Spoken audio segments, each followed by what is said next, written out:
अकोल्यातील 13 वर्षीय विद्यार्थिनीच्या आत्महत्येने राज्यभर खळबळ उडाली असून या प्रकरणाचे पडसाद थेट हिवाळी अधिवेशनात उमटले।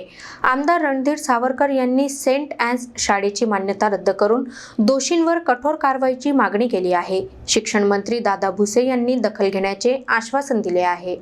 घटना घडली अकोल्यामध्ये 2 दिवस आधी। मी 2 दिवस विचार करत होतो, त्याचा उल्लेख आपण केला पाहिजे की नाही सभागृहात।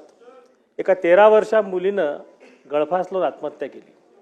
मी जेव्हा माहिती घेतली तेव्हा त्या मुलीला एका विशिष्ट समाजाचा मुलगा गेल्या 6 महिन्यापासून त्रास देत होता आणि ही घटना अशी अकस्मात नाही घडली।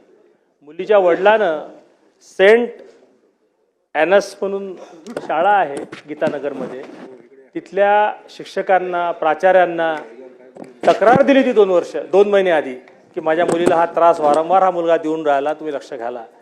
शेवटी तो त्रास असह्य झाला आणि त्या मुलीने 13 वर्षाच्या मुलीनं फाशी घेऊन आत्महत्या करून टाकली। माझी या निमित्तानं फक्त सरकारला विनंती आहे की शालेय शिक्षक मंत्र्यांनी या सेंट ॲन्स शाळेवर कारवाई करून त्यांची मान्यता रद्द करावी, हा एक भाग, आणि ज्या शिक्षकांनी या गोष्टीकडे दुर्लक्ष केलं त्यांच्यावर कारवाई व्हावी, हा दुसरा भाग। पोलिसांनी त्यांच्या पद्धतीनं काम केलं आहे, मुलाच्या वडिलाला अटक केली आहे, याच्यावर कुठतरी आपण कठोर कारवाईची अपेक्षा मी या ठिकाणी सभागृहाच्या माध्यमातून करतो। शासन याची गंभीर नोंद घेईल।